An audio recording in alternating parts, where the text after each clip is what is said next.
Почитувани гледачи, добродојавте во уште едно издание на Моабити со. Денес моабетиме со господинот Маријан Попески, адвокат од Охрид. Добар ден или добро вечер, господине Попески.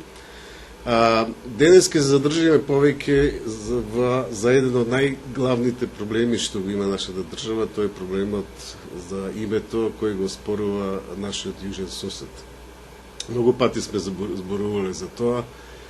Тие што не следат знаат многу добро дека нашата телевизиска куќа, јас лично и скоро сите македонци сме против промена на името, бидејќи на сите ни е веќе јасно дека оно што го сака Грција не е промена на името на нашата држава, туку сака промена на нашиот идентитет и името на нашиот јазик. За жал, светските сили како НАТО и Европска Унија и Америка ги прифаќаат делумно грчките услови и не налагаат додатни услови за влезна во НАТО и во Европска Унија. Тоа, за уште поголема жалост, го прифаќаат и многу наши интелектуалци и сили тука во Република Македонија, кои секој ден ни труба дека мораме да го смениме името, иначе нашата држава ќе пропадне. Како контрааргумент сакам да понудам дека иако членови на НАТО, Грција и Турција многу пати во својата дамнешна историја ќе влезеа во војна, иако двете членки се на НАТО. Ние не гледаме или било кој гледа никаква закана за Македонија, така да не е апсолутно потребно да влеземе во НАТО веднаш по било кој услов, во овој случај под услов да го смениме нашиот идентитет. Исто да важи и за Европска Унија. Многу велат дека ако не влеземе во Европска Унија нема да имаме странски инвестиции, ке Македонија ќе назадува економски. Јас како контрааргумент ќе понудам фактот дека Србија во 2010 година беше рекордер по странски инвестиции на Балканот, дури 1.300.000.000 евра, иако не е член ни на НАТО, ни на Европска Унија. Значи, овие аргументи не се многу валидни и ние треба секако да гледаме начин да излеземе од овој затворен круг, магичен круг, каде што сите ни лагаат да го смениме името. Повторувам, позиција на нова телевизиска куќа и моја лична и на многу луѓе веднаш прекина преговорите. Господинот Маријан Попески има своји теории и своји заклучоци во врска како тоа да се направи. И еве денес, пред да продолжиме со неговите аргументи, сакам да го прашам, кажете нешто за вас, вашите квалификации, образование, од каде сте, што работите и сето тоа. Право дипломира 1983 година, истата година се вработи во општина Струга, имотно-правна служба. Председателот на судот и председателот на извршниот совет се содруваат бидејќи судот сака да ме преземе. За таа цел 2 месеци обавувам приправништво во судот и работам кривични предмети исклучиво со председателот на судот. Председателот на извршниот совет не попушта и така останувам во општина Струга. Во 1986 и 1987 година со највисоки оцени ги положив сите дипломатски испити во Сојузниот секретаријат за надворешни работи во Белград како кадар на Македонија. Бев најдобар од македонците, еден од најдобрите во Југославија. Тогашниот министер за кадровски прашања Душко Апостоловски попара да го запознае човекот што и го донесе најголемиот успех на Македонија дотогаш во Сојузниот секретаријат за надворешни работи и ме прими кај него. Во 1987-88 година завршив полугодишен курс за словенечки јазик во Љубјана, како најдобар студент дотогаш во постоењето на школата Цене Штупар. Во 1987 и 1988 година работев во судот во Љубјана.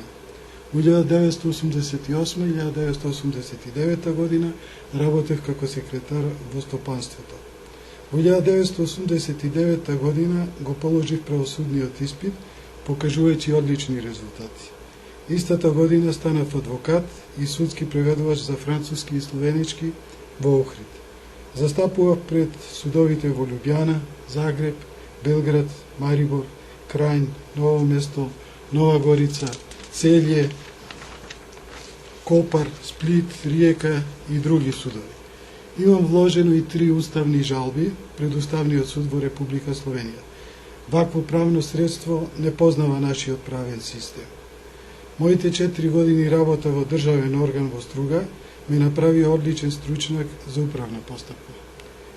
Директорот на Републичката имотно-правна служба во Скопје изјави дека сум бил најдобриот правник во Македонија што го имала имотно-правната служба. Моите нецели 2 години во стопанството ме направи одличен стручњак за стопански спорови. Моите 2 месеци во судот во Струга и неколкуте месеци во судот во Лјубјана ме направи одличен стручњак за цивилно право и солиден стручњак за кривично право.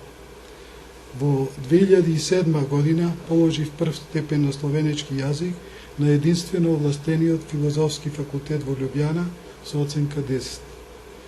Без овој степен не може да се добие словенечко државјанство. Вториот степен, без кој не може да се дипломира на универзитетите во Словенија и да се добие работа, го прескокнав. Третиот, највисокиот степен на словенечки јазик го положив со оценка 9 кон крајот на 2007 година. Без овој степен не може да се докторира во Словенија и да се работи на факултет. Специјализирав човекови права и од 2003 година до денес имам вложено околу 60 апликации против Словенија, Хрватска и Македонија. Во предметот Петкоски и други против Македонија е досуден највисокиот надомес досега против Македонија. Во предметот Леснина против Македонија е досуден третиот највисок надомест против Македонија. Од 2009 година објавувам колумни во Нова Македонија. Во 2010 Нова Македонија ми ја објави како фелтон стратегијата за зачувување на името. Во 2010 година тешко се објавуваат моите текстови, кои што отворено ја побиваат тужбата на доктор Десковски против Грција. Јас им ја олеснив работата и отворив свој сајт Маријан МК, на кај што 2 до 3 пати месечно објавувам колумни и други содржини. Сајтот за повеќе од година постоење бележи околу 12.000 посети. Потребно е да се нагласи дека единствено медиумот Македонска искра продолжува да објавува мои колумни. Содржините на овој сајт биле повод за Македонското радио да направи интервју со мене, а истото важи и за вашата телевизија, се надевам. Апсолутно. Да. Во поново време почнуваат да ме објавуваат и други медиуми. Во 2010 година ги положив испитите на постдипломските студии по меѓународно право со просечна оценка 10.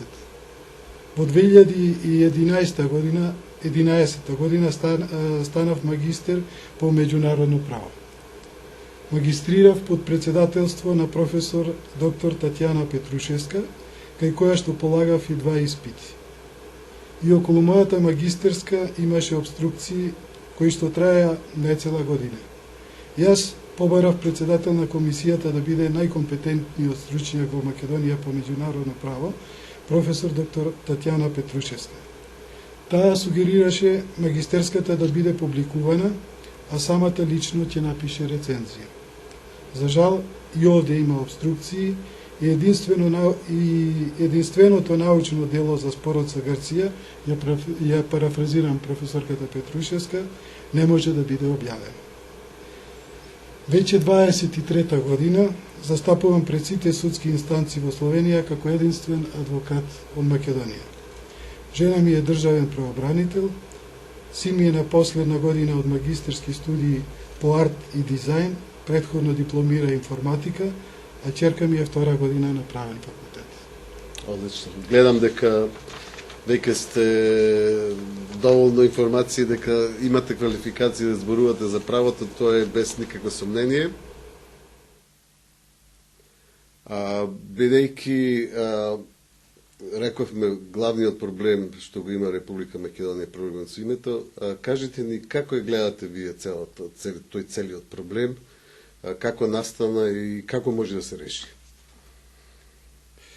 Дај му на будалата доволно јажи, па самиот ќе се обеси, вели една англиска поговорка, која што најубаво ја осликува моменталната ситуација на Македонија. Јас, уште на 5. јануари 2011 година, предупреди во Нова Македонија, дека со тужбата на доктор Десковски сами си го ставаме јажето околу вратот. Како што грешат жените што сакат да имаат деца, кога повеќе се интересираат за деца, отколку за мажи, така и доктор Десковски сгреши што повеќе се интересираше за НАТО и ЕУ, отколку за меѓународниот Јус Когенс, што јас го предлагав. Кога велам доктор Десковски, тоа го правам оправдано, бидејќи Груевски нема, ниту може да има поим што се случува. Секаде во светот докторите и магистрите по меѓународно право се адвокати на државата. Грешката на Груевски е само во изборот на адвокатот на Македонија, доктор Десковски.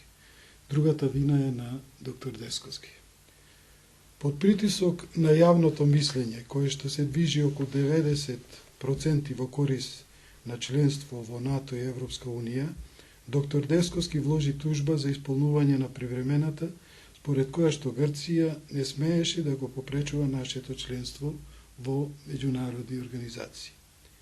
При тоа не водеше сметка дека истата таа привремена не обврзува да преговараме за името со намера да направиме компромис.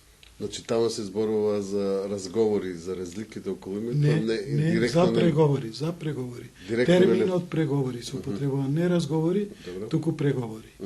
Добре, тоа е важно да наши гледачи да го знаат, бејќи се слушаат и спротивни. Нема разговори, има само преговори. Така е во официјалниот превод што е даден на сајтот, односно беше доскоро даден на сајтот на Министерството за надворешни работи. Сега не знам од кој причини, известно време е повлечен тој превод. Аха. Не знам. Добро. Можеме да го видиме англискиот оригинал, така да не е проблем. Да.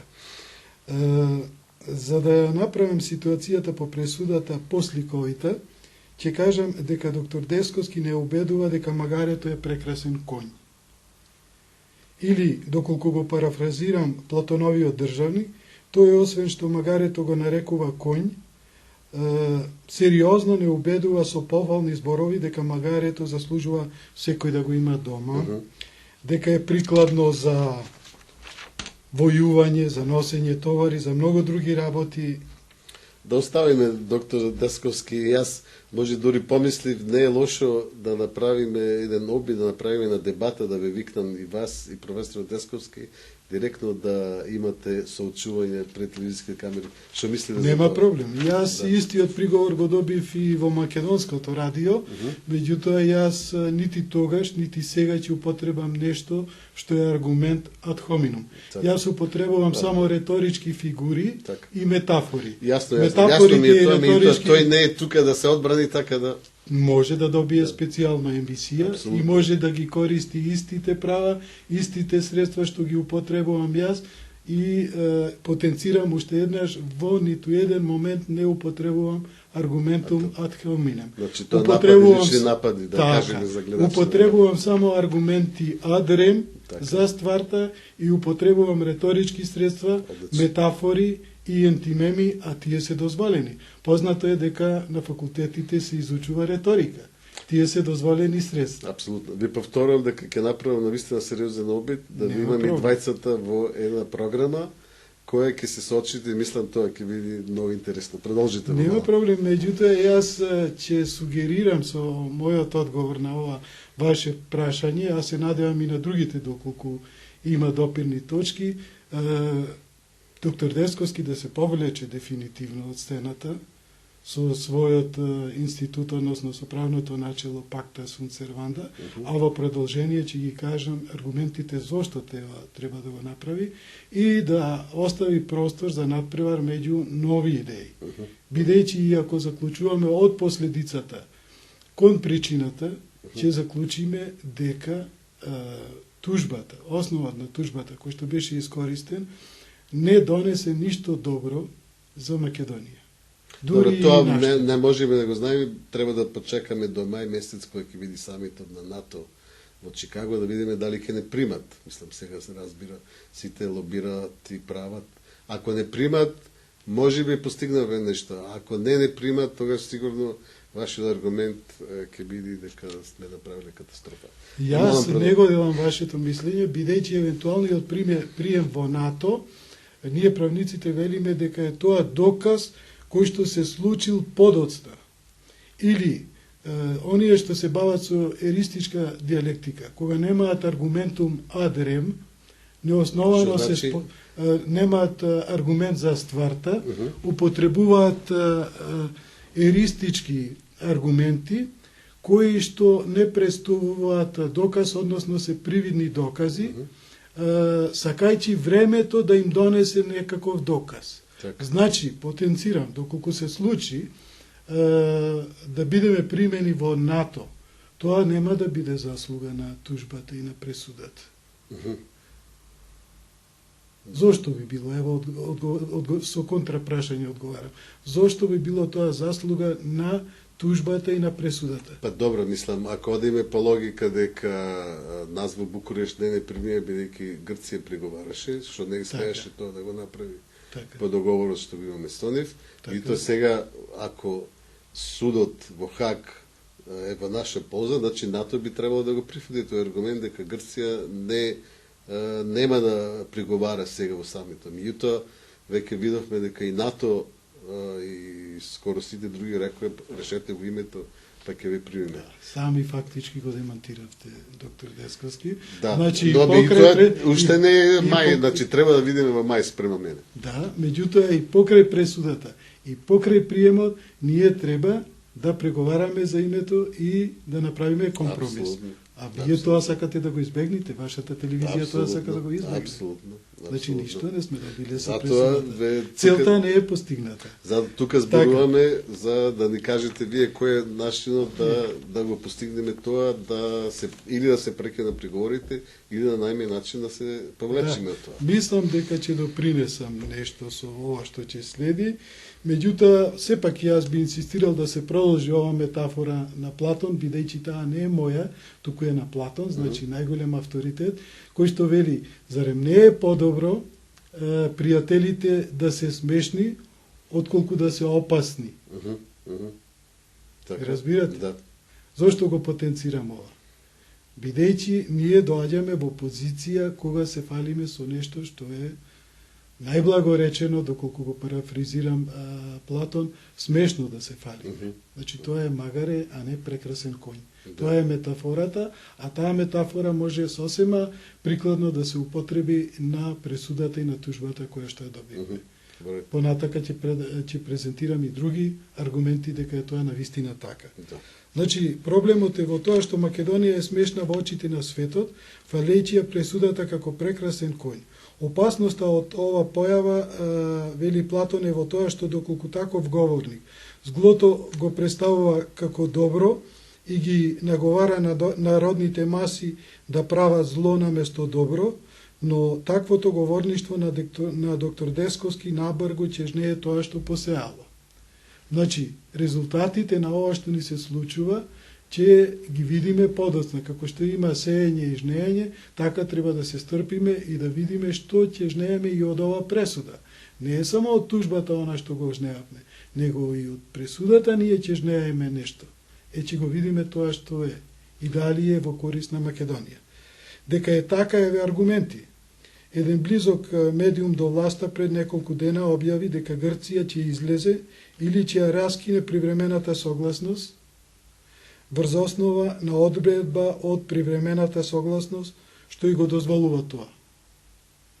Добро, Грција знаеме дека не ја ратификува привремената согласност. Тоа нема влијание на валидноста. Так. Меѓутоа има една одредба во привремената согласност која што вели дека секоја договорна страна по истекот на 7 години може да ја раскине спогодбата. И грците се закануваат токму со тоа. И како може да парира пресудата која што е донесена по повод тужбата на доктор Десковски на ваквата пресуда? Дали може да го спречи? Во случај Грција да се повлече, мислите? Јас не би верувал многу на Грција, тие нема ништо да направат што би им штетило, така да се заканија. Тоа е, па Тоа е веројатно грчка пропаганда, по мое. Не, Тоа може да се случи, може и ние да се повлечеме. Дали не е добро за нас? Дали може ние да го спречиме тоа? Не. Со тужбата на Десковски и со не може.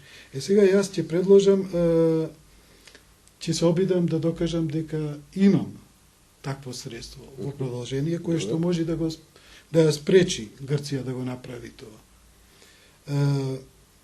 Доколку значи Грција навистина постапи вака, тогаш тужбата на Десковски не само што не ја постигнала целта, а целта беше Македонија во НАТО и во ЕУ, туку и сериозно и наштетила на Македонија, бидејќи привремената согласност врз основа на која што Грција има обврска да не ја попречува Македонија при зачленувањето, нема да произведува повеќе правно дејство доколку Грција излезе, односно ја раскине. Уште еднаш ќе го да објаснам ова. Колкава е опасноста доколку излезе Грција? Зошто велам дека ни наштети пресудата?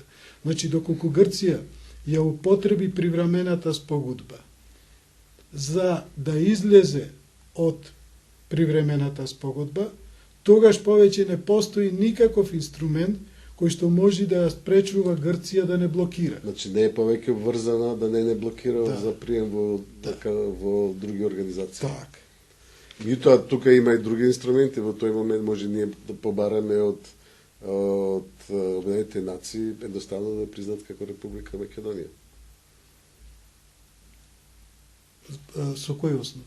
Па, Грција се повлекува од преговорите и ние бараме да не признаат како Република Македонија. Сакате да кажете дека ќе бараме нови резолуции, бидејќи постоечките резолуции се против нас. Апсолутно. Дали мислите дека имаме политичка моќ да го направиме тоа?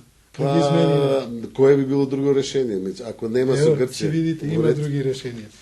Значи, тука воопшто не може да помогне ниту пресудата, бидејќи пресудата предпоставува постоење на привремената. Разбирате? Така. Значи, со излегувањето на грците, единствениот адут на пресудата, на тужбата на Десковски, паѓа во вода. Кога Грција ќе излезе од привремената согласност, Меѓународниот суд на правдата нема да има правен основ да не заштити од ново вето на Грција. И со овој аргумент докажав дека пресудата е магаре, а не прекрасен кон, како што не убедува доктор Десковски. Меѓутоа, не е доволно само да ја кажеме вистината, туку треба да ја образложиме и причината за лагата, за магарето, што наводно е прекрасен конј, бидејќи, како што вели Аристотел во Никомахова етика, тоа придонесува за убедливост. Доколку ни стане разбирливо зошто се чини вистинито нешто што не е вистинито, тогаш полесно и веруваме на вистината.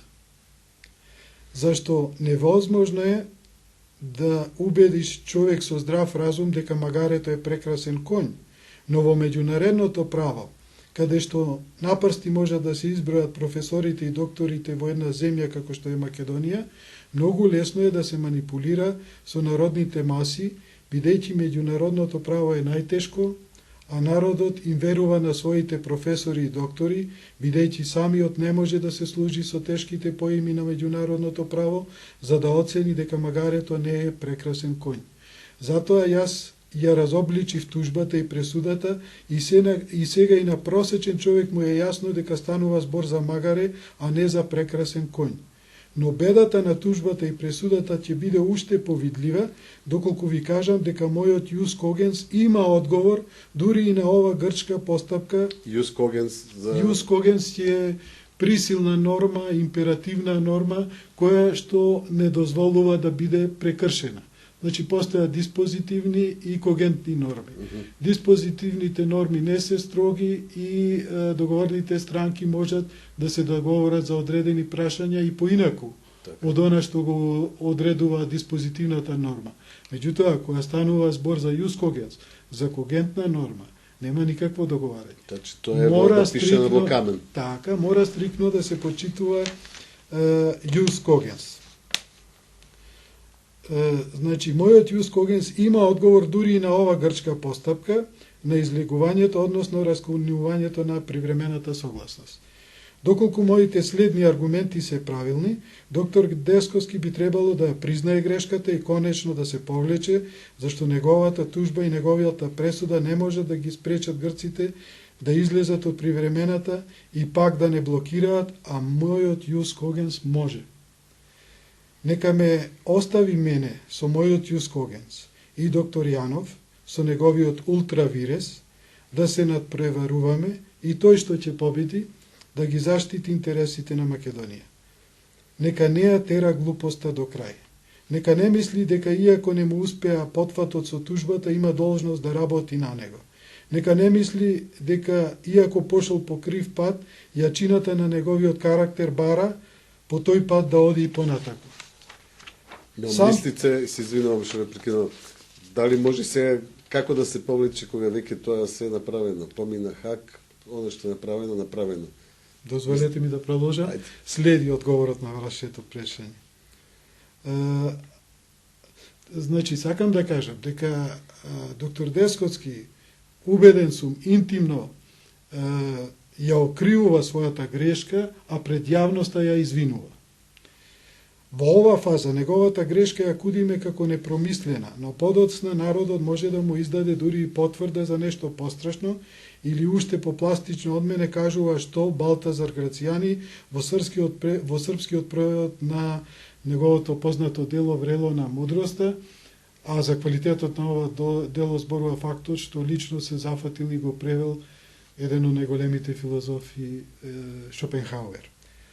Значи, од криво дрво нема прав стап, вели една германска поговорка, и затоа е најдобро за Македонија, доктор Десковски, да се откаже од правното начело пакта sunt servanda, односно дека договорите се извршни.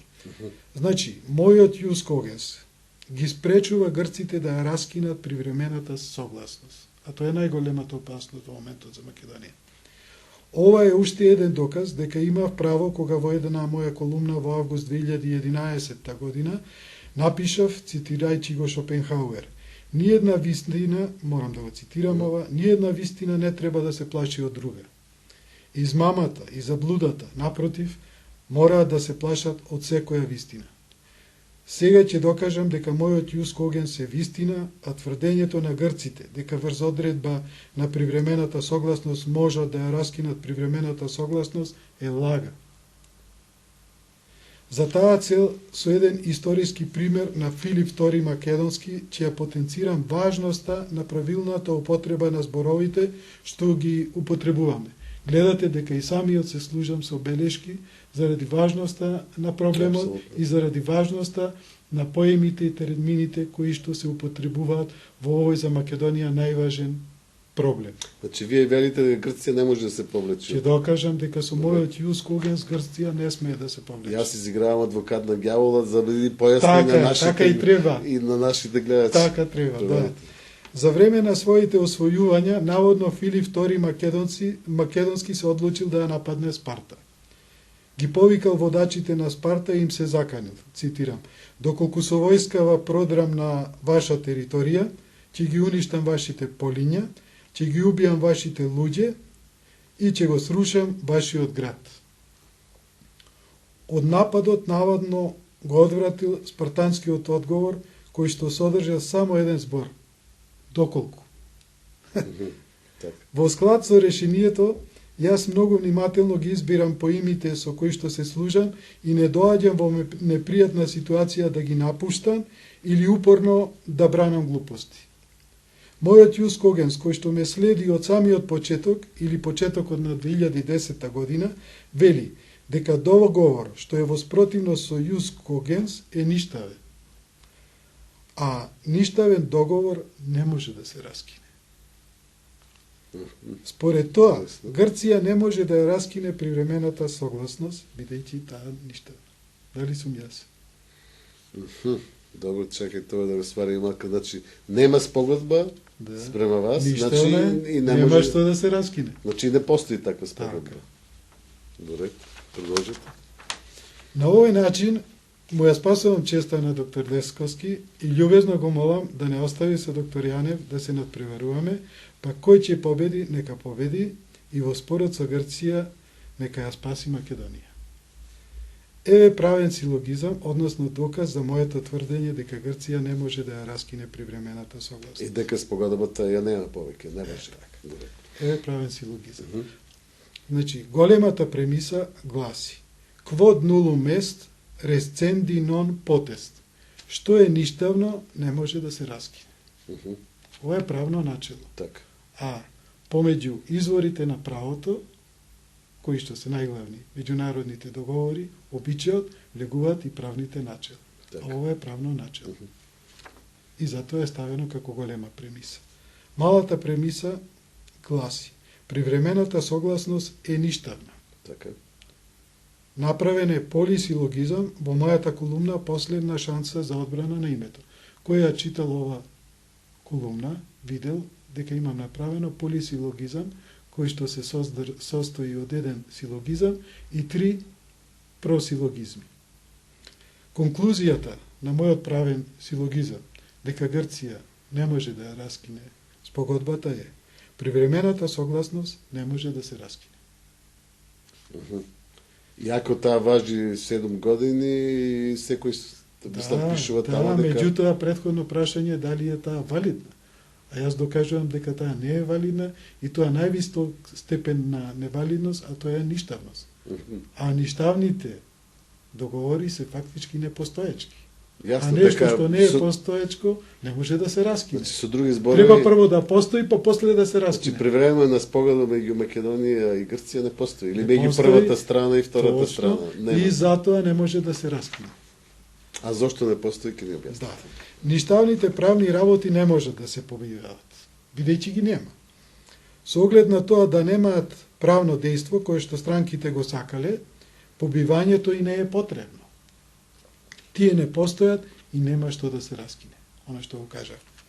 Доколку овој мој правен силогизам е правилен, тогаш привремената согласност која што требаше да биде стапица за Македонија, јас ја претворив во стапица за Грција. После овој мој правен силогизам, Грција наликува на некој кој што чудејќи се зошто дивечот не се фаќа во неговата стапица, проверувајќи ја стапицата, самиот се фатил во неа и не може да излезе. Што значи ова за Македонија? Ова значи дека јас со своите досегашни правни силогизми за Јус Когенс сум ја ставил Грција во притвор, а новиот правен силогизам е дозаби вооружено обезбедување кое што нема да ја дозволи да излезе од таму. Ова е метафора која што е соодветна на правниот силогизам и сликовито ги кажува ефектите од овој правен силогизам. Сега гледате колку биле важни зборовите во правото. Јас се обидов да ја кажам на владата сега или никогаш, со мојата колумна Последна шанса за одбрана на името, но таа најде на глуви уши. Веројатно подобро поминал Бајрон, познат по успесите кај жените. Тој долго и се додворувал на една угледна дама, според доктор Матеј Ацето, за на крај да се обиде со лист на кој што напишал кратка порака. Цитирам: вечерва или никогаш. Дамата пораката ја прочитала, листот го скинала на половина, едната половина ја сгужвала, а другата му ја вратила на лорда. Никогаш, да. Меѓутоа, интересно е, уште еднаш, ако може да објасните, не разбрав зошто спогодбата е ништавна и не важи. Кога и двете држави ја почитуваат, еве судот кажа во Хаг дека не кажа дека е ништавна и дека не постои, значи постои спрема Република Македонија, спрема Република Грција и спрема судот во Хаг постои. Уште еднаш ве молам да ни објасните зошто не постои. Судот постапува во рамките на тужбеното барање. Во националното право, кога станува збор за ништавност, постои исклучок кога станува збор за ништавност. И согласно одредбите на Законот за облигациони односи, судот на ништавноста внимава по службена должност. Дури има една одредба која што му дава ингеренции и на јавниот обвинител во еден процесен закон ми се чини дека тоа беше во законот за процесна постапка, да се вклучи во постапката доколку станува збор, доколку стегне сознанија дека станува збор за ништавен договор. Со тоа се потигнува на највисок степен интересот на секоја една држава да се поништи дејството на ништавните договори. Тие да не смеат да заживеат, а доколку заживеат, све да се врати во поранешна состојба, односно сите последици што ги предизвикала таа спогодба да бидат поништени. Меѓутоа, во меѓународното право не е така. Јус когенс првпат се споменува во Виенската конвенција за договорно право од 1969 година, која што стапи на сила 1980 година. Во ова конвенција се споменува за прв пат јус когенс, меѓутоа, за жал, и во ова конвенција не е докрај расчистено што и како со ништавноста, односно со нормите јус когенс кои што предизвикуваат ништавност. Во таква ситуација најлогично е да се заклучи дека судот не внимава по службена должност на ништавноста, односно на јус когенс, и со овој одговор ми се чини дека успеав да го побијам вашето тврдење дека оваа пресуда што ја добивме ние кажала дека не постои ништавен договор. Да. Односно дека договорот е ништавен. Судот немал таква задача и воопшто не одговорил на тоа прашање. Да. Не знам дали сте задоволни со одговор. Не, мислам, вие сте адвокат, така јас не сум, така да јасно ми е дека може за, и како што рекол, и за еден збор да се водат процеси. Меѓутоа, мене логиката ми изгледа дека ако јас и некој одиме на суд да спориме за некој член на некој договор, судот прво што ќе рече, ги види договорот, ќе рече, а па овој договор не важи, нема што да судиме. Меѓутоа, вие кажувате дека во минатото тоа не било поставено прашање на кон судот. На судот не му беше поставено такво прашање и судот не смее да постапува по прашање што не му е поставено. Така е според Виенската конвенција за договорно право. А судот нема домен сами од себе да каже дека ова... Не. Тој е класичен парничен суд. Постапката пред Меѓународниот суд на правдата е класична парница, со таа разлика што, како што кажав, во македонското право па и во европското право, судот по службена должност внимава на ништавноста, меѓутоа тука може да се разбере на некој начин логиката на законодавецот, бидејќи пред основните судови, пред националните судови, па и пред вишите, најчесто како странки се јавуваат физички лица, правни лица и на некој начин се јавува потреба од интервенција на државата да заштити одредени лица и одредени односи. Меѓутоа во меѓународното право, пред Меѓународниот суд на правдата, предпоставка е дека излегуваат држави и дека знаат самите да се штитат и дека веднаш ќе реагираат доколку станува збор за јус когенс, односно за ништавен договор. Да, има логика. Да, апсолутно. Ми да ви повторам, многу ми е чудно дека ни грчки адвокати, ни наши, никој не излезе со тоа дека не им одговара. Дека ова, па нас ни одговара, бе. Да. А ние не излегувавме со тоа. Штета. Океј, да продолжиме, ќе се вратиме пак на тоа, да ве прашам, едно од прашањата беше дали како се разликува вашиот пристап со професор Игор Јаде, меѓутоа гледам дека воопшто и немате ни додирни точки, меѓутоа вие имавте можност да разгледате оно што го кажува. Извинам, може да ја прекинам? Да. Едно прашање прескокнавме, трето. Аха, добро. Трето прескокнавме. Овде сега ќе кажам што предлагам ја и најкратко фактички вака беше прашање. Вие напишате доста написи колумни во кои објасните како да се реши овој проблем, ако сакате. Не, апсолутно. Колку што појке тоа немаме никакво ограничување за време, така да не е проблем.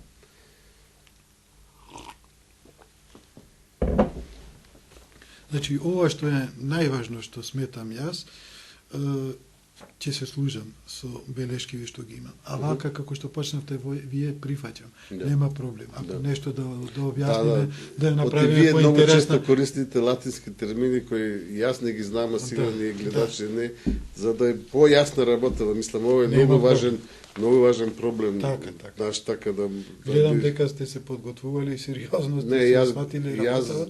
Прв човек сте до сега. Јас ги следам овие работи веќе 20 години, така. Така, не само мои ставови и многу страшен приговор ми ставите сега. Како рековте, прво што ќе направи секој ден суд, ќе речи дали е ова ништавно или не.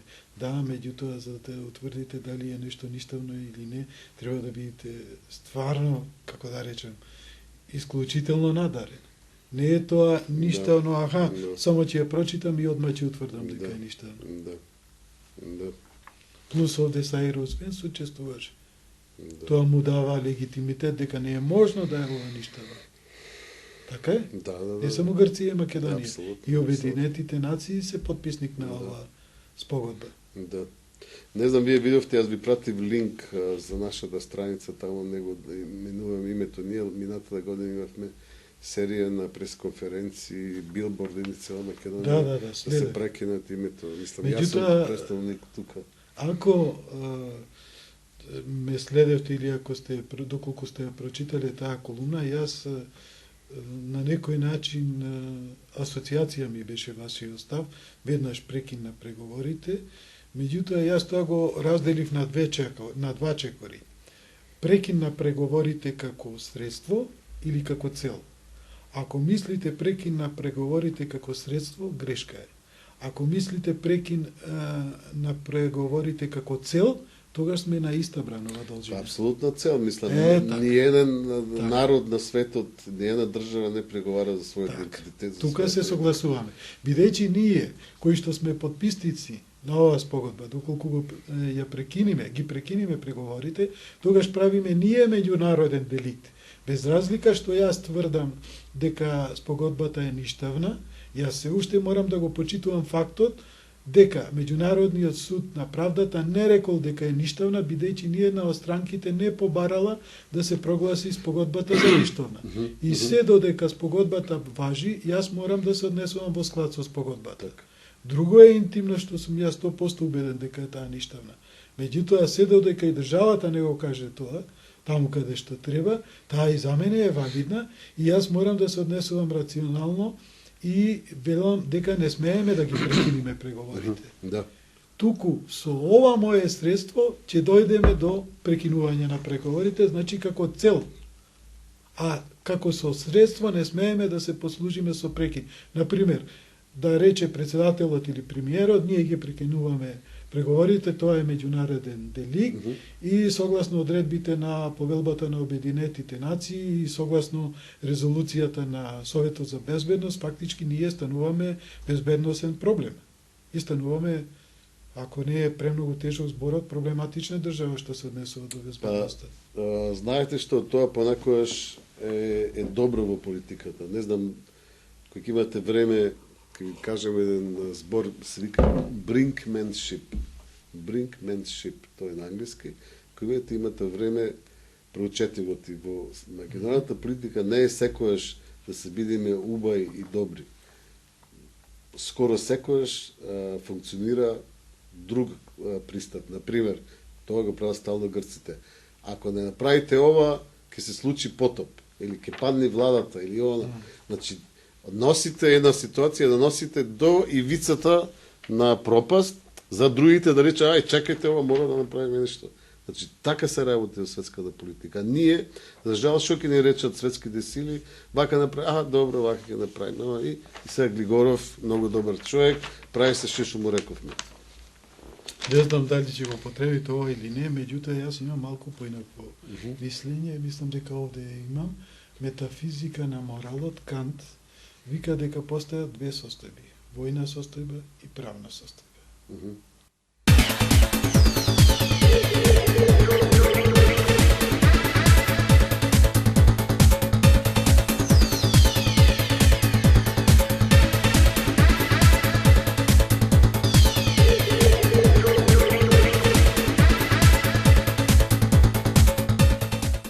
грешат таквите влади кои што се за војна состојба. Така да, токму таа Грција, која што се однесуваше во склад со тој поим кој што го кажавте вие, два пати и падна владата. Значи, јас мислам дека меѓународната заедница повеќе го применува Кант, отколку таквите трикови на Грција. Грција утре може да банкротира. Грција паѓаат влади. Меѓутоа, меѓународната заедница мора да внимава на грчкиот народ, кој што воопшто не е виновен за ова што му се случува. Знаеш што рече еден од нивните сега заменик министр на финансии Венезелов? Заедно јадевме и пиевме. Така каже, сам се несува за оваа ситуација. Ајде да продолжиме со нашето. Добро. Значи, продолжуваме. Вие напишавте доста написи и колумни во кои објаснувате како да се реши овој проблем. Објасните им на нашите гледачи како тоа да се направи. Па ќе почнам со следниот цитат. Вистината и непретворањето полесно во светот би го освојувале просторот, доколку оние кои што се неспособни да ги произведат, не би направиле заговор против нивното појавување, вели Шопенхауер. Тој самиот е жртва на вакви околности, така да е многу компетентен и ја зборува вистината. Тоа што се случувало во 19-тиот век, се случува и денес. Апсолутно. Историјата се повторува, така кажува. Јасно, доктор Десковски, љубезно му укажав со стратегијата и уште две колумни уште во првата половина на 2010 година. Кога велам доктор Десковски, тој е најкомпетентниот, тој е адвокатот на државата. Груевски не е компетентен за овие работи, како што реков, како што одговорив на второто прашање ваше ми се чини, одговорноста на Груевски се состои само во изборот на адвокатот, а сета друга, огромната одговорност за успехот или за поразот е на доктор Десковски, кој што и самиот се легитимира и се претвори во цел на стручни напади за тужбата и за резултатите од ова пресуда. Значи, при првиот мој напис беше колумна, па втора колумна, па стратегијата во првата половина на 2010 година, немаше никаква реакција. Потоа трпеливо предложив да поднесе прејудицијална тужба за ништавност, за да не ја повлекува неговата тужба и за да си ја спаси чест, пак ароганција. Да го појаснам ова. Кога беше вложена тужбата, јас понудив правен силогизам, кој што ја поби неговата тужба, меѓутоа понуди и решение. Тој не го прифати тоа решение. Кога тој го презеде вториот чекор, јас се прилагодив на новонастанатата состојба и заради силината на Јус Когенс му дадов карактер на прејудицијално прашање, претходно прашање и предложив истиот автор, без претензии јас да бидам адвокатот, само решението беше мое, истиот автор, моето решение да го поднесе како прејудицијална тужба. Штета од тоа нема да имаше, а можеше да има огромна корист. Доколку судот утврдеше дека мојот Јус Когенс нема правен силогизам, ќе отфрлеше прејудицијалната тужба, моја, односно моето решение, и ќе останевме само на пакта сунт серванда, договорите се извршни на доктор Десковски. И тогаш ќе знаевме дефинитивно дека нема друго, дека најубавото решение е на доктор Десковски и дека мораме да пливаме и да се движиме во рамките на склучената привремена согласност. Меѓутоа, тој тоа не го направи. Значи, најубаво ќе беше власта да дозволи да се објави единственото научно дело за спорот со Грција, мојата магистерска, за да може секој да ја процени нејзината вредност, но до подобри времења, најкратко, зашто магистерската има околу 110 страници, ќе ги изложам аргументите што носат победа, односно за членување во Обединетите нации под името Република Македонија, членство во НАТО, под името Република Македонија, започнување на преговорите со ЕУ, прекин на преговорите за промена на името и враќање на знамето и промените што се направија во Уставот. Морам да се послужам со белешките, бидејќи правните силогизми се еден вид формули и не трпат импровизации, како што претходно рековме. Во правото секој збор е важен, а особено за најважниот проблем мора уште повеќе да се внимава кои зборови се употребуваат, за да не доаѓаме во ситуација после да се извинуваме, да се поправаме, да се демантираме и така натаму. Значи, доктор Шнајдер, судија од Германија и творец на познатата логика за правници, вели дека правниот силогизам е контролна станица која што вредните мисли ги пропушта, а невредните ги сопира. Мислите на доктор Десковски не може да ја поминат контролната станица и тоа ќе го докажам во продолжение. Правниот силогизам на доктор Десковски изгледа вака. Големата премиса му гласи: Pacta sunt servanda. Договорите се извршни. Малата премиса гласи: Македонија и Грција има склучено привремена согласност, чиј што член 11 Грција не го извршува. Конклузијата гласи: Грција мора да го изврши член 11 од привремената согласност. Јас правниот силогизам на доктор Десковски го побивам со контрасилогизам, уништувајќи му ја големата премиса. Имено, доктор Десковски на Pacta sunt servanda му дава универзална важност. Јас ова тврдење го побивам, тврдејќи дека Pacta sunt servanda има партикуларна важност и за ова тврдење го давам следниот контрасилогизам. Големата премиса на мојот контрасилогизам гласи: секој договор што е во спротивно со ius cogens е ништавен, според член 53 од Виенската конвенција за договорно право. Малата премиса на мојот контрасилогизам гласи: член 5 од привремената согласност е во спротивност со ius cogens. Конклузијата на мојот контрасилогизам гласи: привремената согласност е ништавна и нема никакво дејство. За да биде мојот контрасилогизам поубедлив, ќе направам 3 просилогизми, кои што уште повеќе ќе го дообјаснат контрасилогизмот. Првиот просилогизам гласи: 1. Член 103 од Повелбата на Обединетите нации е ius cogens, која што предизвикува ништавност на сите договори кои што во време на настанувањето биле во спротивност со когентните норми на Повелбата и статутот како интегрален дел на Повелбата. Втора премиса.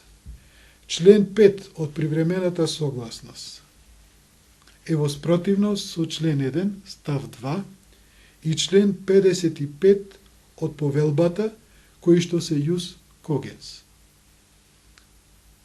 Третиот член, односно заклучокот на првиот просилогизам гласи: член 5 од привремената согласност е ништавна договорна норма. Вториот просилогизам гласи: 1. Член 1, став 2 и член 55 од Повелбата го содржат основното колективно човеково право, правото на самоопределување, кое што е ius cogens и важи erga omnes. 2. Втора премиса. Член 5 од привремената согласност одредува преговори за правото на самоопределување. Се зложивме дека имаме преговори, а не разговори. 3. Заклучок од вториот просилогизам. Член 5 од привремената согласност е ништавна договорна норма. Значи, на два различни начини дојдовме до истиот резултат. Два пати со различни премиси докажав дека член 5 од привремената согласност е ништавна договорна норма.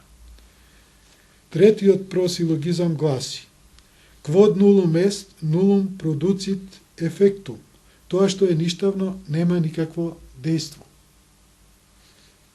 Втората премиса, малата премиса гласи: привремената согласност е ништавна член 5 од привремената согласност е во спротивност со член 1 став 2 и член 55 од повелбата, односно правото на самоопределување. Значи, правото на самоопределување се содржи во повелбата на Обединатите нации, а тоа се член 1 став 2 и член 55 од повелбата на Обединатите нации. Исто во ова, што го имам јас кажано, е констатирано и во учебникот по меѓународно право, Оксфордскиот учебник од Иан Браунли, кој што ни го преведе Груевски ланската година или пред 2 години беше. Истите констатации. Тука, за жал, ке морам да ве прекинам, од и грчката позиција вели, да, тоа е точно, само определување, меѓутоа спрема нив, ние со нашето самоопределување како македонци, газиме на нивното самоопределување како грчки македонци. Така да тоа го користат тие против нас. Така да, мислам, она е се во ред, само ви кажувам, она што го кажуваат грците. Малку шеговито ќе ви одговорам. Колку пати ќе се самоопределуваат грците?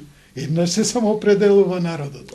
Нема. Тие кажуваат од секојаш биле грчки македонци. Ма секој народ еднаш се самоопределува и вика, ова територија е моја, овој јазик е мој, ова име е моје. Јас сум тој и готово. Нема Тие има проблем на поделена личност, тоа е веќе психолошки проблем, не е правен проблем. Правото вика дека секој народ еднаш се самоопределува. Дали познавате вие друг случај некој да се самоопределува 2 пати, 3 пати? Грчката позиција е како што е тоа си е нивни проблем.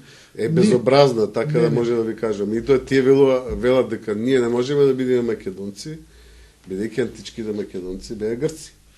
Тоа не е правен аргумент. Јас се грижам само за оние аргументи кои што ги побиваат моите премиси. Не, сакам само да ви дам. Во правото е најбитно, ако сакате да го побиете некого со аргументи, нека повели било кој и дури и начинот на побивање ќе го кажам.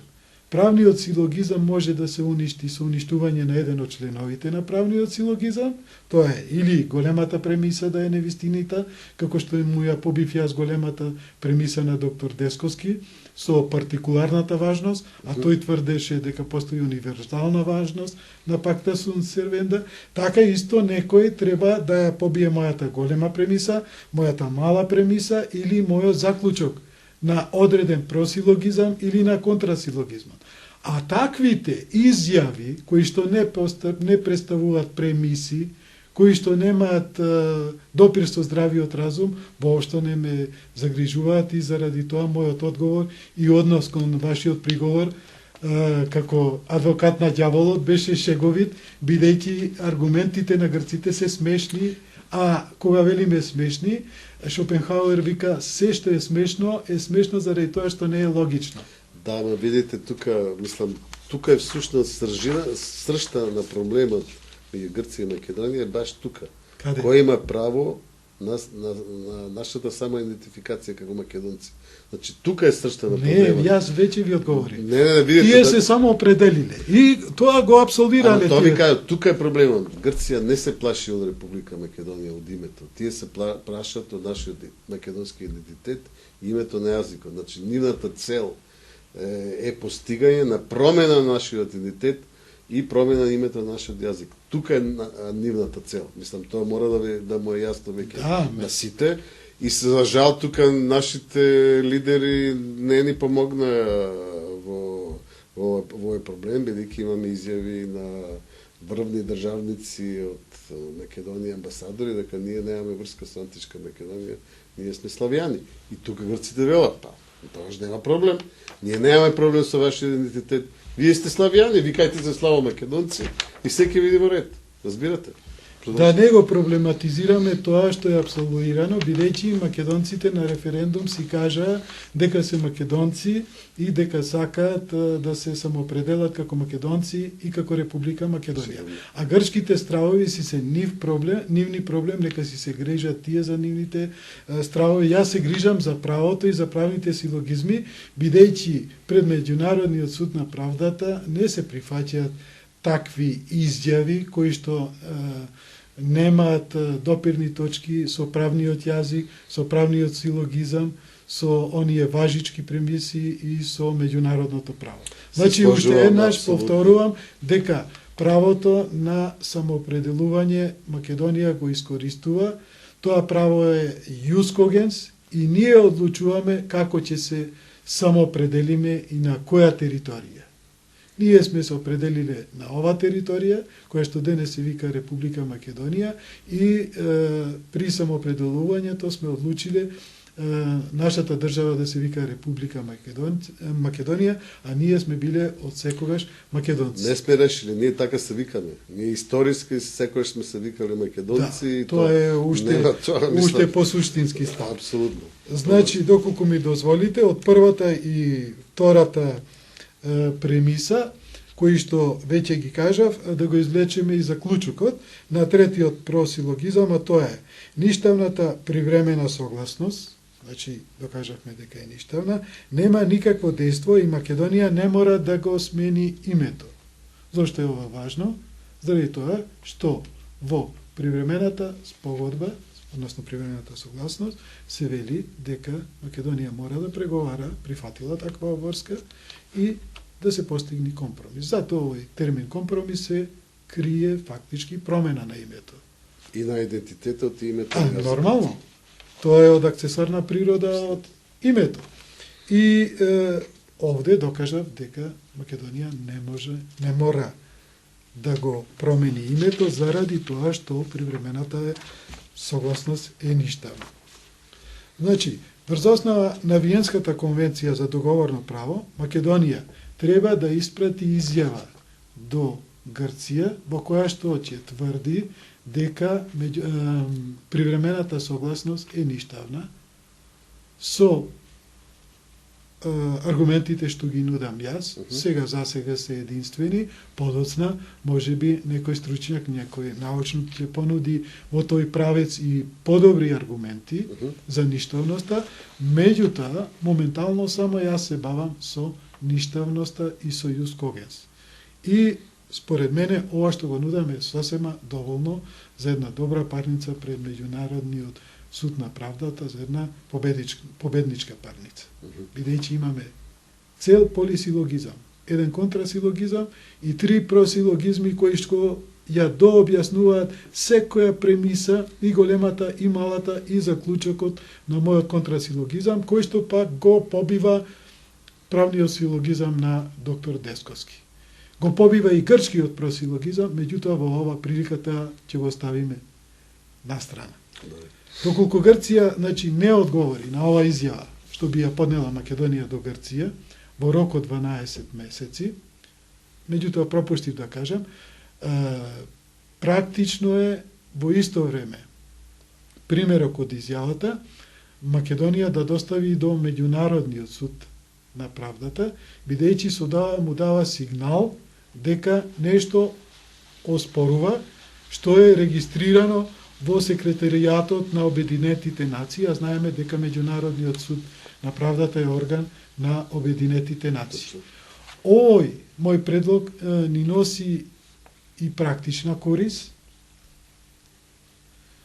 а практичната корис се состои во тоа што токму поради тоа наше тврдење дека спогодбата е ништавна, кое што ќе биде содржано во изјавата која што ќе биде доставена до Грција и до Меѓународниот суд на правдата, ни дава за право да престанеме да преговараме со Грција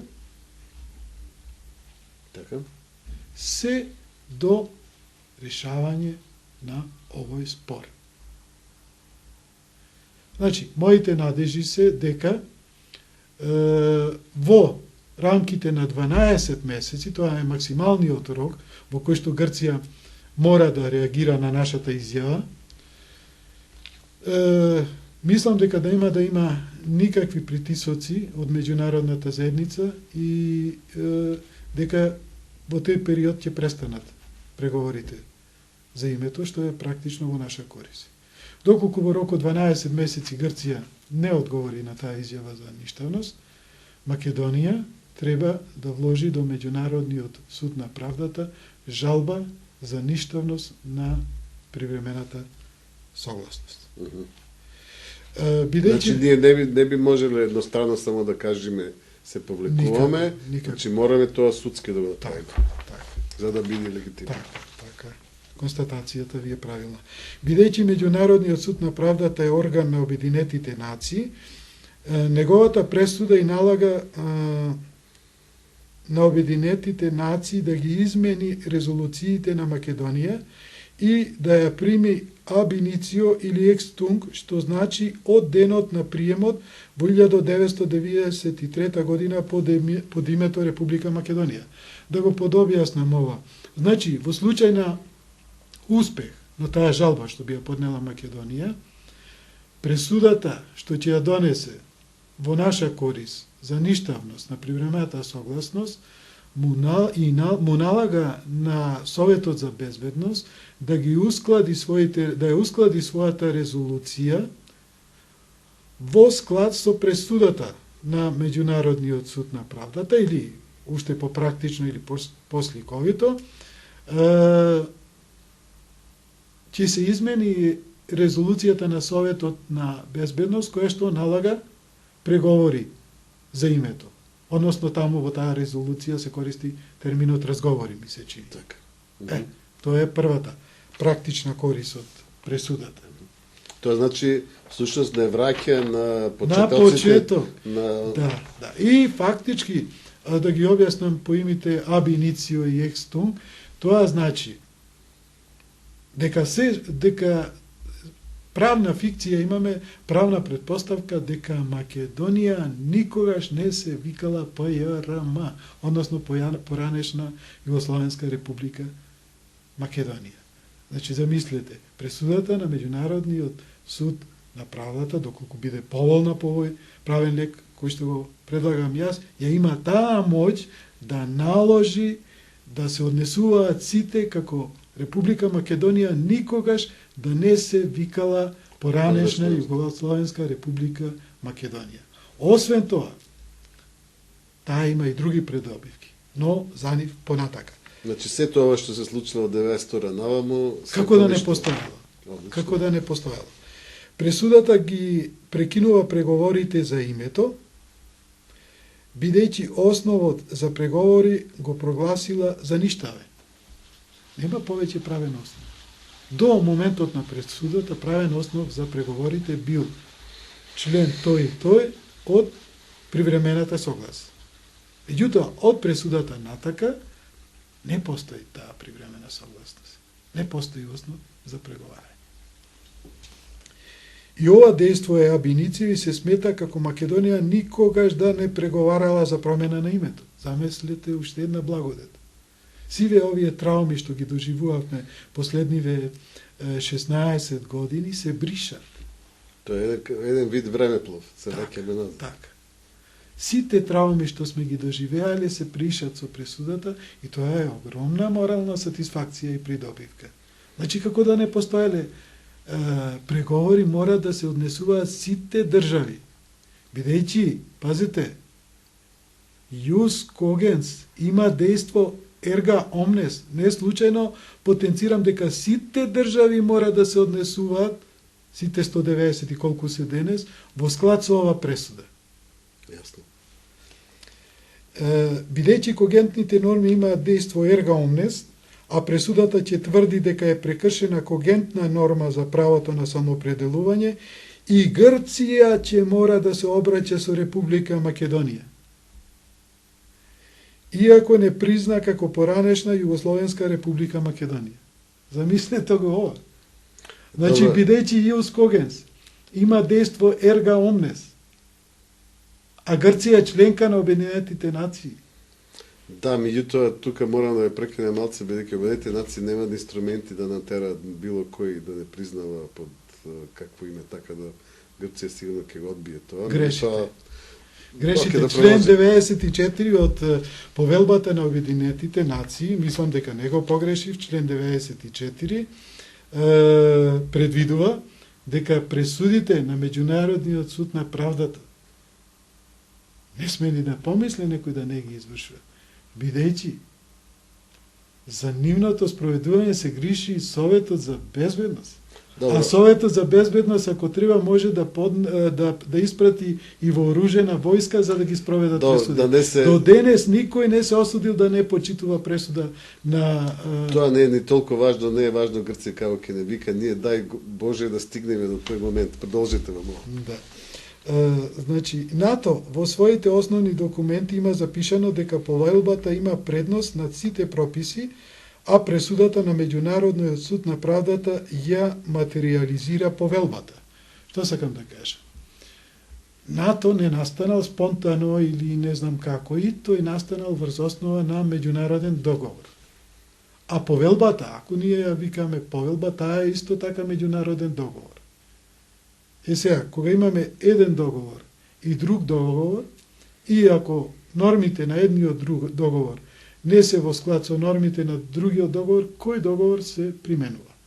Во ова реченица што ви ја прочитав сега, фактички кажувам дека доколку и постои некоја норма во договорот за НАТО, која што не е во склад со повелбата на Обединетите нации, која што исто така е договор, важат одредбите на повелбата на Обединетите нации.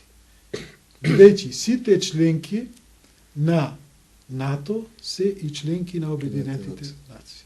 Значи нема потреба повеќе да го појаснувам. Да. Така, пресудата ќе има предност во однос на одредбите за консензус и НАТО ќе ја почитува пресудата и ќе ја прими Македонија во НАТО. Ова нормално под предпоставки и понатаму да ги исполнуваме стандардите, значи ова говорам во денешни услови. Европската Унија има запишано во примарното право, во преамбулата, дека одредбите на повелбата имаат предност во однос на примарното и секундарното право на Европската Унија.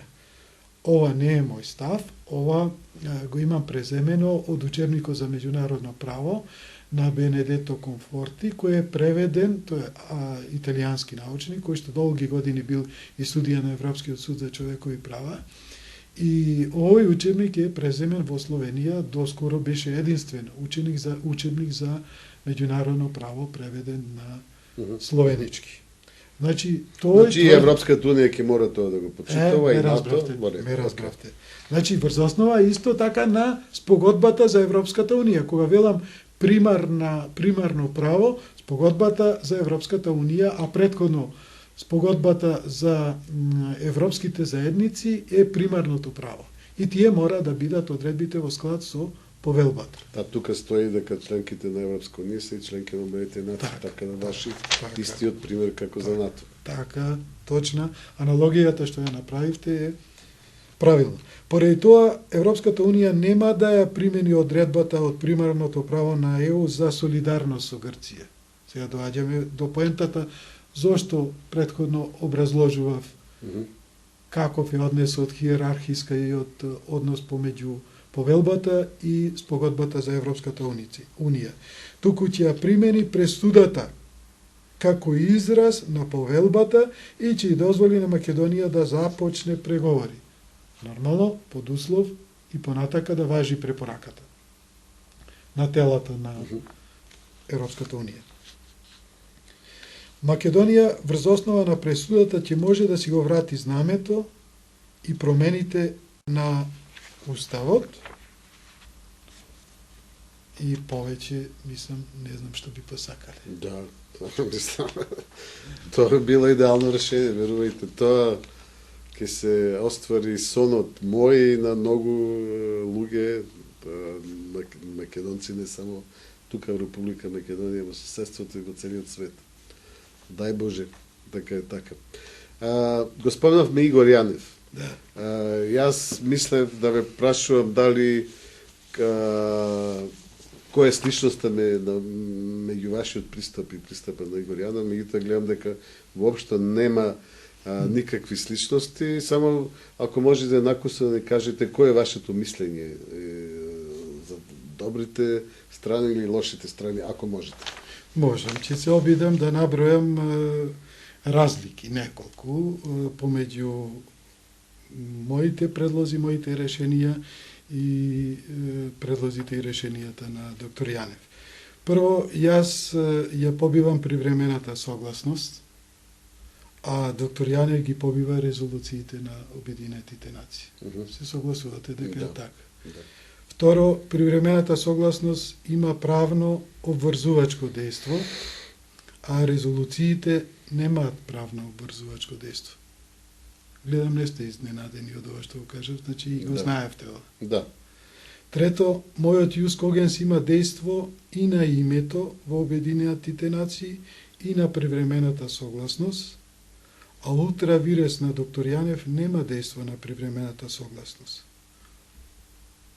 Ова заради тоа што нормите на кои што се повикувам јас, а тоа се членот 1 став 2 и членот 55 од повелбата на Обединетите нации, се јус когец и имаат дејство ерга омнес. Претходно го објаснавме. Тоа дејство ерга омнес, но бидејќи е сложено и тешко е да се свати за правник какво е тоа дејство ерга омнес. За сите. Ќе се навратиме и подоцна. Да. Мислам дека ерга омнес му е познато на сите наши гледачи. Да, меѓутоа специфично. Се спомнува многу често во барањата на Грција. Името ерга омнес, така да сите знаеме за сите употреби. Меѓутоа и самиот сум се фатил понекогаш дека во одредени ситуации не сум го разбрал, така да не е на одмет во повеќе ситуации да се потенцира неговото значење, за да проверам и јас самиот и другите дали правилно го употребуваме тоа ерга омнес или е тоа обично фрлање на непознати зборови. Значи, ги спомнав одредбите кои се член 1 став 2 и член 55 кои што се јус когенс и кои што ги предлагам јас и дека имаат дејство ерга омнес според пресудата на Меѓународниот суд на правдата за Источен Тимор од 1995 година. Тука е за прв пат кажано дека правото на самоопределување е норма јус когенс и действува ерга омнес. Имаше и други обиди порано во други пресуди, меѓутоа не беа така јасни и така експлицитни, како што беше ова пресуда за правото на самоопределување во 1995 година. А нормите на кои што се повикува доктор Јанев, а тоа се член 2 и 4, така, од повелбата, не сум... не се јус когенс и нема дејство ерга омнес. Ево, сега да се навратиме повторно, што е јус коген? Јус когенс е забрана на робство, забрана на геноцид. Дали право на самоопределување. Забрана за додатни услови, дали? Не. Затоа сега, ето, дојдовме сега. Затоа моето тврдење е точно. Член 2 и член 4 не се норми јус когенс. Тоа практично значи дека Обединетите нации можат на било која членка да му поставуваат услови... Тоа не го реков. После ќе го да објасниме тоа. Тоа не го реков. Добро. Тоа не. 4. Мојот јус когенс ги прекинува преговорите со Грција за промена на името со привремена мерка, со поднесување на жалбата за ништавност, што сакам овде да кажем. Доколку се реализира од некоја влада или од оваа влада мојот предлог и Македонија вложи жалба, кога велам вложи жалба, предпоставам дека Грција нема да одговори на изјавата за ништавност во рок од 12 месеци и единствено што паметно ни преостанува е Македонија да вложи жалба за кршење на јус когенс. Во истиот момент може да поднесе и предлог за привремена мерка. Предлогот за привремена мерка... До кој се поднесува тој? До истиот суд, до Меѓународниот суд на правдата. Предлогот за привремена мерка е логичен, бидејќи кога вие од еден суд барате да донесе пресуда дека една спогодба е ништавна заради кршење на јус когенс, сосема логично е, се дека не одлучи судот за така важно прашање, да прекинат преговорите кои што можат да доведат до повторно кршење на јус когенс. Се согласувате? Да. Врз основа на ова логично размислување и аргументирање, ги телемелам своите надежи дека Меѓународниот суд на правдата ќе ја прифати таа привремена мерка, односно тој предлог за донесување на привремена мерка и ќе ги прекине преговорите. За да може да Значи ние не можеме да ги прекинеме се додека судот не реши дека тоа треба да го чекаме. Така е. Значи првиот чекор е привремена мерка, а вториот чекор е поволна пресуда за нас. А дали мораме на Грција да му даваме 12 месеци рок, дали може 1 месец? Јас би им дал 12 месеци, тоа е најголемиот рок. Ако одиме во детали, мислам дека може и после 3 месеци, меѓутоа да бидеме до крај коректни. Ако ставиме 12 месеци, тоа е 1 година. Додека судот реши уште 3-4 години. А за привремени мерки се донесуваат за 1 месец, за 2. Да. Тоа е разликата помеѓу пресуда и привремена мерка. Затоа се викаат тие привремени мерки, за да отстранат опасност од штетни последици. А има ли поштетна последица? Да ви се ускрати правото на самоопределување. Значи, уште еднаш потенцирам. Правото на самоопределување се става во ранг на забрана на геноцид, забрана на робство, толку сериозно право. Меѓутоа тие може да речат, веќе 16 колку години преговарате, ништо не ви била. Не. За Јус Когенс не, тоа подоцна ќе ви го објаснам. Сега, значи, ова е што се однесува четвртата разлика. Мојата придобивка, а ултравирес на доктор Јанев не може да го постигне тоа, односно преговорите мора да траат и додека тече постапката на доктор Јанев, колку и да трае таа. Зошто го велам ова? Бидејќи член 2 и член 4 претендираат на тоа дека Советот за безбедност донел акт ултравирес, односно акт без овластувања надвор од повелбата. Добро, да видиме дали е така, да провериме. Меѓутоа, ова не е причина да престанат преговорите кои што течат врз основа на привремената спогодба. Бидејќи доктор Јанев воопшто не се интересира за судбината на привремената спогодба. Тој е фокусиран само на Обединетите нации и на ИГАД. Да, мислам неговата логика е таму почнува проблема, таму треба да се реши проблемот. Ќе видите дека јас една друга логика воведувам, дека точно заради слабоста на резолуциите како акти е постигната привремената согласност. И тие содржината на резолуциите, кои што сами по себе се обични препораки и немаат правно обврзувачко дејство, со оставањето во привремената согласност сме им дале сила на правно обврзувачка норма. Добро. Така. Петто, со употреба на мојот Јус Когенс, во старт го уништуваме евентуалниот приговор на Грција за мала Фидес, а со ултравирес на доктор Јанев не се отстранува таа опасност, односно дури и се зголемува, доколку постапката на доктор Јанев трае предолго. Грција може да обвини дека постапката е поведена со мала Фидес, односно да не се промени името. Да објасниме што е мала Фидес, со лоша воја, лоша намера. Лоша намера. Значи, со самиот факт што удираме во удираме, може би е претежок збор, меѓутоа точно удираме во суштината дека е прекршено правото на самоопределување. Ниеден приговор не е толку силен да може да го оспори правото на самоопределување. Например, доколку Грција би поднела приговор мала Фидес, кога ние бараме да се утврди дека ни е прекршено правото на самоопределување, според мене, судот ќе застане и ќе рече, чекајте, мала Фидес ќе видиме откако ќе утврдиме дали е прекршено правото на самоопределување или не. Затоа што правото на самоопределување е поважно од мала Фидес. Ако овој тужител Македонија докаже дека привремената согласност е ништавна заради кршење на јус когенс, немаме мала Фидес. Така. И судот треба да реши дали беше Така. со лоши намери или не. А во случајов кај доктор Јанев, кога ќе почне постапката, доколку успееме да добиеме мнозинство и така натаму, оние процедурални пречки кои што мораме да ги совладаме, и кога во фаза на одлучување на Меѓународниот суд на правдата, мора да течат преговорите. Да.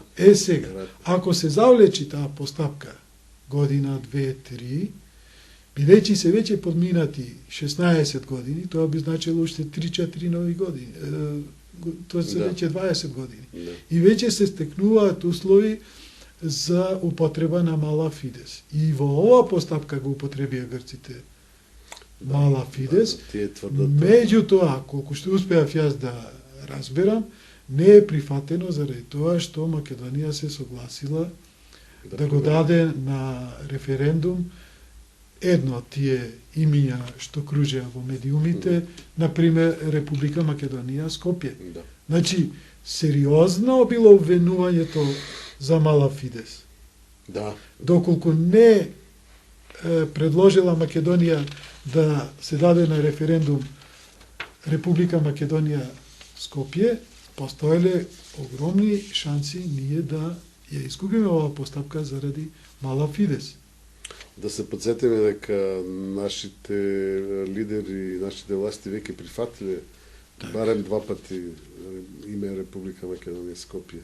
За Срегија Грција не го прифатила, така. А за домашна употреба ни вела дека не направиле Да, такви да. нешта. Сега шесто. Со мојот јус коген се добива пресуда која што обврзува, а со ултравирес на доктор Јанев се добива советодавно мислење кое што не обврзува. Тоа е суштествена разлика. Не ја намалувам вредноста на советодавното мислење, меѓутоа факт е дека пресуда има обврзувачко дејство, советодавно мислење нема обврзувачко дејство. Седмо, мојот јус когенс доколку донесе позитивна пресуда заради дејството ерга омнес на јус когенс ги решава проблемите и со Грција и со целата меѓународна заедница. Доколку ултравирес на доктор Јанев донесе позитивно мислење за Македонија, тоа мислење со својот авторитет може да ги реши односите во ООН, во Обединетите нации, но не може да ги реши односите со Грција, заради тоа што меѓународниот договор има правно обврзувачко дејство интерпартес помеѓу странките, односно помеѓу Македонија и Грција, а правното мислење нема правно обврзувачко дејство. На обичен јазик преведено, тоа значи дека Македонија ќе мора да го смени името врз основа на привремената и покрај евентуално поволното советодавно мислење. Добро. Осмо, мојот јус когенс, како поново решение, ги има во предвид оние 90% што сакаат во НАТО и во ЕУ. Екаде тука се варира 87, 93, меѓутоа некаде околу 90% од граѓаните на Република Македонија сакаат членство во НАТО и во... Но не под услов да се смени името. Тоа не го реков. Да. Тоа не го реков. Тоа убаво го кажеме. Се согласувам, да. Тука веќе паѓа на 60 и... Па зависи негде околу, кои ќе се земат и македонците и албанците, околу 55 до 60%. Меѓутоа, ако се земат само етнички на македонци, тогаш одиме на 90 повеќе поsto. Така. Како и прием во Обединетите нации како Република Македонија. Значи, членство во НАТО, Европска Унија и прием во Обединети нации, тоа претходно го загатнавме, заради дејството Абиницио и екс Тунг, дека како никогаш да не се викала ПРМ. Такво дејство има и така ќе се води во Обединетите нации. Ултравирес на доктор Јанев е настанат кога единствен проблем бил приемот под поранешна Југословенска република Македонија и не ги респектира стремежите на оние 90% што сакат во НАТО и ЕУ. Значи, временската дистанца не го обвинува доктор Јанев, во тоа време било актуелно тоа. приемот бил под ПРМ неоправдано и тој се фокусирал на тоа. Да. Да. Да ги подсетиме гледачите што кажува доктор Јанев, многу кусо. Тој кажува дека постојат за прием на нови членки во Обединетите нации постојат 4 услови кои треба да се исполнуваат и дека веќе има судска пресуда од 1949 година која кажува дека не може дополнителни услови да се поставуваат на членки. Значи на Република Македонија се поставија барем 2 додатни услови, промена на име и промена на знаме. И постапокот на доктор Јанев е да се бара од Генералното собрание барање, Генералното собрание да бара мислење од Меѓународниот суд во Хаг, дали при приемот на Република Македонија навистина се поставени дополнителни услови, и тоа ќе излезе дека е така, и тогаш тоа мислење се оди назад на Генералното собрание, кое ќе мора да гласа и на Советот за безбедност, кој ќе мора да реши дека името сепак е Република Македонија. Сега, за жал, проблемот е повеќе политички отколку правен, така да и во вашиот случај јас се плашам дека сепак политиката е над правото, но ќе покаже времето. Ова беше само накусо да објасниме на гледачите што значи кој е постапокот кој го поставува доктор Јанев. Девета разлика, мојот јус когенс, односно правото на самоопределување, има подем и Комисијата за меѓународно право веќе има изготвено нацрт, според кој е можна дури и акцио популарис во случај на кршење на јус когенс, а ултра вирес веќе има практични проблеми. Што сакам да кажам, да го појасниме поимот акцио популарис, условно речено таква можност, тоа е јавна тужба преведено на македонски, таква можност е дадена со Европската конвенција за човекови права и ова можност ја имаат искористено скандинавските земји, точно во случајот против Грција во 1967 година скандинавските земји поднесоа тужба за кршење на човековите права во Грција. Затоа се вика акцио популарис, што значи дека секоја земја што ја има подпишано Европската конвенција за човекови права има можност да ја тужи секоја држава што е подписничка на Европската конвенција за човекови права, која што ги крши човековите права. Тоа го Грција мисли че не е подписничка. И затоа 67 година го направија тоа скандинавските земји и 69-та година во минут до 12 Грција под притисок на таа тужба драматично излезе како доброволна, во стварност е исклучена како единствена земја досега во Советот на Европа што е исклучена од Советот на Европа заради кршење на човековите права. И после во 1974 година повторно стана Грција членка на Советот на Европа. Овој факт ми дава право да тврдам дека постои акцио популарис. Има и друг случај. Повторно скандинавските земји поднесоа тужба против Грција за време на блокадата против Македонија. Меѓутоа, ние како што според мене погрешно исклучивме привремената согласност и дозволивме прием под поранешна Југословенска република Македонија и овој пат направивме грешка и ја склучивме привремената согласност и тужбата на скандинавските земји стана безпредметна. Трет многу познат случај на акцио популарис, условно кажано, е тужбата на Ирска против Британија, мислам дека беше 71 година заради кршење на човековите права на британските државјани. Британија реагираше драматично, ја прифати тужбата во целост како основана и веднаш ги укина тие закони што ги кршеа човековите права и побара судот да ја одбие жалбата на Ирска, бидејќи нема предмет Меѓутоа, судот интересно одби и рече дека многу е корисно и многу важно за човековите права сепак да се констатира дали постоеле или не прекршување на човековите права. Се оддалечуваме од темата, меѓутоа поентата е на акцио популарис, че дојдеме акцио популарис во превод јавна тужба. Да. И тоа е поврзано со јус когенс. Значи, кога некоја држава ќе ги прекрши одредбите што се јус когенс, а тоа рековме на пример забрана на робство, забрана на геноцид, правото на самоопределување, тогаш се тврди во учебникот на професор доктор Данило Тирк, кој е председател на Словенија, секоја држава, членка на Обединетите нации, има право на своја тужба против таа држава што ги крши нормите јус когенс. Зошто е ова битно за нас?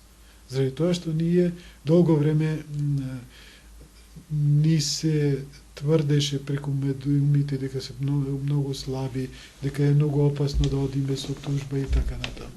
Кога многу тоа ќе го речат, може би има зрно вистина во тоа и затоа е битно ова што наводно се оддалечивме од темата, не се оддалечивме. Не, баш многу интересно, тоа сакам да ве прашам, бидејќи еве имаме конкретни примери со Бугарија и со Грција, кога решенијата на Европскиот суд за човекови права едноставно ги игнорираат или ги интерпретираат како што се сакат тие.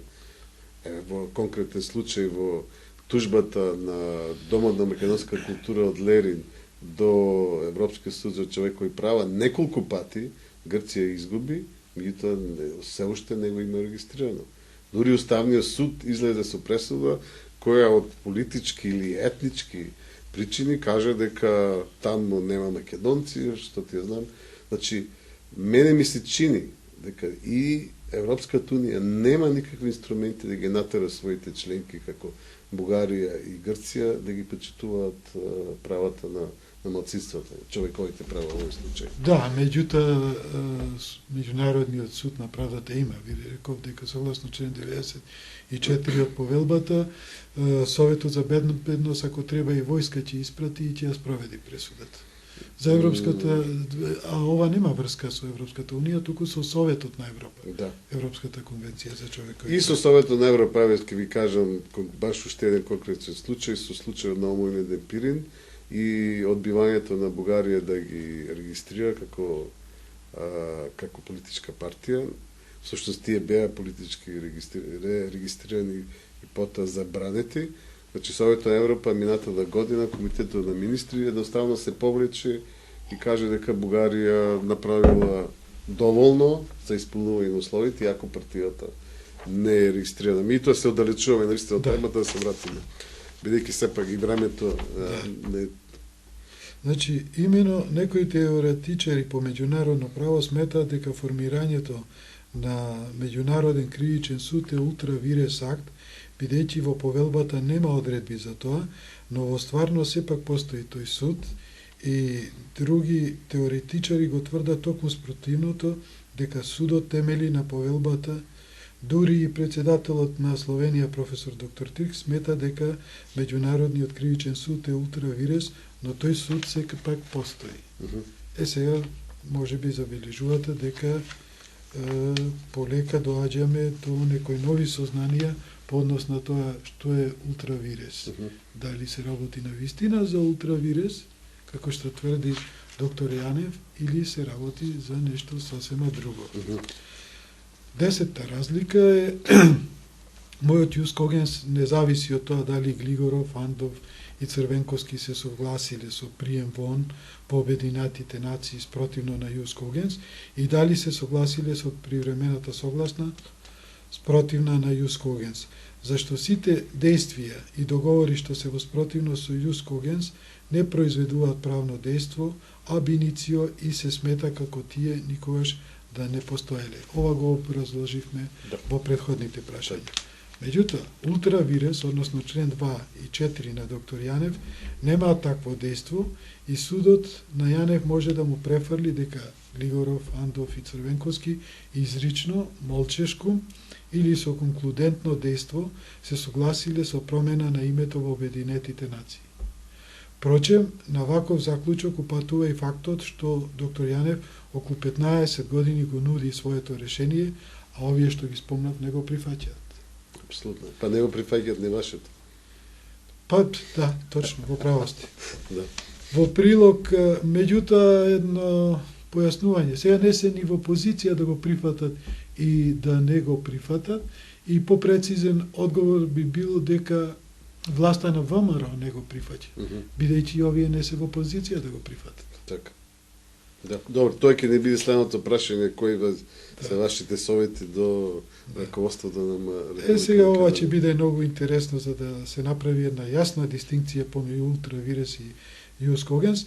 Во прилог на правилноста на моите аргументи оди и ставот на председателот на Словенија професор Тирк на страница 226 од неговиот учебник Основи на меѓународното право, цитирам: Рестриктивниот пристап е манифестиран и во одредбата на член 45 од Виенската конвенција за договорно право, според која што државата не може да се повикува на причините за ништавност или престанок на спогодбата, доколку била запозната со фактите и потоа изјавила или дури само со своето однесување дала на знаење дека спогодбата за неа се уште важи.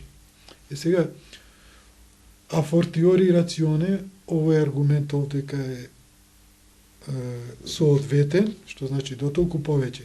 Доколку ова важи за меѓународен договор, кој што има правно обврзувачко дејство, дотолку повеќе ова важи за резолуциите на Обединетите нации, кои што по правило се препораки и немаат правно обврзувачко дејство. Македонија скоро 20 години со своето однесување дава на знаење дека не ги спори резолуциите на Обединетите нации за Македонија и ова нема да остане незабележано од Меѓународниот суд на правдата при одлучувањето за ултравирес на доктор Јанев. Истото не важи кога договорот е ништавен заради Јус Когенс. Ова го потенцирам, пазете. Ваму реков дека ова важи дури и за ништавни договори. Меѓутоа постои разлика и во ништавноста. Значи, истиот Виенски договор, Виенска конвенција за договорно право, рекол, или поточно го издвоил Јус Когенс, кога значи договорот е ништавен заради Јус Когенс, согласноста на Глигоров, Андов и Црвенковски не важи. Дали ме разбирате? Да, тоа е многу важно. Така. Значи, во случај на Јус Коген се применува член 71 од Виенската конвенција за договорно право, односно, меѓународниот договор е ништавен аб иницио, од почеток. А покрај тоа државите се должни да ги отстранат евентуалните последици на дејствувањето на таков договор и своите односи да ги ускладат во склад со конгентните норми. И последна разлика за ова пригода помеѓу ултравирес на доктор Јанев и Јус Когенс, најголем проблем на ултравирес на доктор Јанев е следниот. Најважно ќе биде да се утврди дали резолуцијата за Македонија на Советот за безбедност ќе се третира како препорака, без никакво правно обврзувачко дејство, каква што сметам дека е јас, или ќе се третира како присилна одлука, која што мора да се изврши и присилно. Доколку е присилна одлука, тогаш ултравирес на доктор Јанев сигурно губи. Еве зошто. Познат е случајот Локерби, кога на Шкотска беше срушен цивилен авион од либиски државјани, терористи за кои се утврди дека се државни службеници на Либија. Загинаа 270 луѓе. Америка и Британија побараа од Либија да ги предаде осомничените за да им суди. Либија не ги предаваше лицата. Америка и Британија успеаа да се донесе резолуција во Советот за безбедност со која што се воведени санкции против Либија. Либија тужи пред Меѓународниот суд на правдата повикувајќи се на меѓународна конвенција според која што треба да им суди либиски суд. Меѓународниот суд на правдата ја одби тужбата на Либија врз основа на член 103 од повелбата, според кој што во случај на конфликт помеѓу обврската од повелбата и обврските од било која меѓународна спогодба, преодвладуваат обврските по повелбата. Ова го образложивме во Така. второто прашање ми се чини. Во случајов, судот на резолуцијата и даде карактер на обврска што произлегува од повелбата. Мутатис мутанди, со потребните промени, доколку резолуцијата на Советот на безбедност има присилен карактер, тогаш ултравирес на доктор Јанев сигурно паѓа и ќе добие негативно мислење. Зашто резолуцијата за Македонија ќе ја третира како обврска што произлегува од повелбата. Така. Пазете, значи, резолуцијата добива карактер на правна норма, условно кажано, бидејќи таа представува материјализирана, специјализирана одредба од повелбата. Правите разлика, не? Значи, Да. Либија се повикала на спогодба, која што Така. ја обврзува да не ги испорача своите државјани. Меѓутоа, Меѓународниот суд на правдата рекол не. Резолуцијата е фактички правна норма. Таа произлегува од повелбата, Така, а согласно член 103 има предност. има предност над сите други договори. Да. Да. Ова не важи за мојот јускогец. Добро, моето мислење е дека ние всушност сме во војна, кога некој се обидува да ви го смени името, идентитетот, се обидува да ве убие, така да сум за било каков начин да се реши проблемот, да ви вашиот и на Игор Јанев, меѓутоа тоа може да го само правници и адвокати високи да го оценуваат. Кажете ми, што би му препорачале на раководството на Република Македонија, што да направат во овој момент, како да се реши проблемот веднаш? Пред да одговорам на ова прашање, дозволете ми само уште две реченици. Апсолутно. За предходното прашање, бидејќи разликата, ова последнава разлика е најбитна помеѓу ултравирес Апсолутно. и јускогенс. Да. Рековме дека резолуцијата, доколку има присилен карактер за Македонија, нема шанси ултравирес, бидејќи резолуцијата се смета како дел од повелбата на Обединетите нации. Не има предимство над било кој меѓународен закон. Ама ова не важи за јускогенс. Според председателот на Словенија професор Тик, цитирам, исклучок се когентните норми на меѓународното право, кои што Советот за безбедност не може да ги измени. Јасно, че не може робство, не може Право на самоопределување, не може геноцид. Така. Значи, јус когенс е појако од се. Значи, на најобичен македонски јазик кажано, мојот јус когенс може да ја уништи резолуцијата на Советот за безбедност за Македонија. Значи, Тоа само дел од нас самоопределување, во ред. Значи, одиме на следното прашање.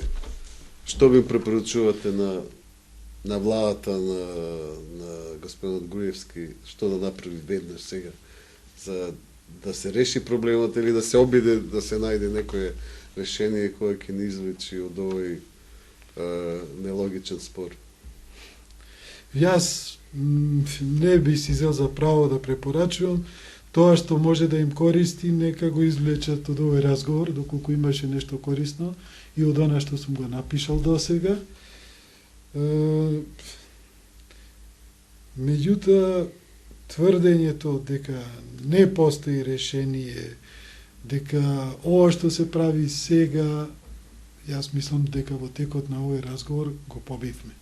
Дека има и други решенија, дека има и други можности. А приговорите дека кој сме ние, сме слаби или предизвикување страв, сеење паника и од позиција на моќ во правото не се релевантни и тие се викаат како аргументум ad terrorem, аргумент на терор, тоа не е логички аргумент и она за стапот и морковот, тоа е аргументум ad baculum и тоа може да предизвика ефекти и да импресионира некои народи кои што не се сигурни во себе, ние сме стар народ и не потпаѓаме под влијание на такви аргументи кои што не се аргументи на правото. Апсолутно.